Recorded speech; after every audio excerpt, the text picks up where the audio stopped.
एक स्टॉल भी लगाने को मिलेगा। मंगलराम चाट भंडार बाजार, वहाँ तो बड़े बड़े लोग आते हैं चाट खाने के लिए। अरे तभी तो कह रहा हूँ, अगर जीत गए तो रोज की अच्छी खासी कमाई होगी और 5 लाख मिलेंगे वो अलग। मंगलराम चाट भंडार कोई ऐसी वैसी जगह नहीं थी, बल्कि शहर का फेमस चाट बाजार था, जहाँ शहर के बड़े बड़े लोग चाट खाने आते थे और कई टूरिस्ट भी वहाँ आते थे।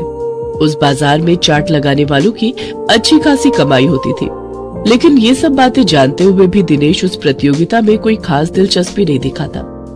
मंगल चाट भंडार है तो मुझे क्या, मैं जहाँ हूँ वहीं ठीक हूँ, मुझे इन सब से कोई फर्क नहीं पड़ता। उधर भोला और राजू उस कंपटीशन के बारे में सुनकर आपस में कहते हैं, सुन भोला, इस कंपटीशन को तू जीते या मैं, मुझे कोई फर्क नहीं पड़ता, बस कोई और नहीं जीतना चाहिए। हाँ भाई, बस एक उस दिनेश का ही डर था, लेकिन वो तो हमारी कृपा से फेल हो चुका है, तो अब हम दोनों के अलावा उस कंपटीशन को कोई जीत ही नहीं सकता। अगले दिन हीरो भोला और राजू से मिलने आता है। क्यों भाई, मान गए ना मुझे? आखिर मैंने शराब और जुए की लत लगाकर उस दिनेश के धंधे को चौपट कर ही दिया भैया। तुम्हारे एक बार कहने से ही तुम्हारे दुश्मन को कैसे ढेर कर दिया मैंने।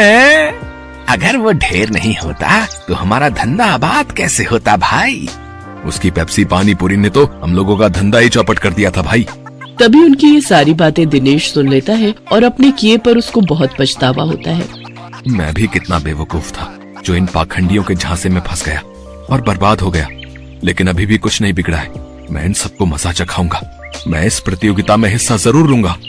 यही बात मन में ठाने दिनेश उस चाट प्रतियोगिता में हिस्सा लेता है और अपनी पेप्सी वाली पानीपुरी की रेसिपी से इस कॉन्टेस्ट को जीत लेता है, जिससे उसे 5 लाख का इनाम मिल जाता है।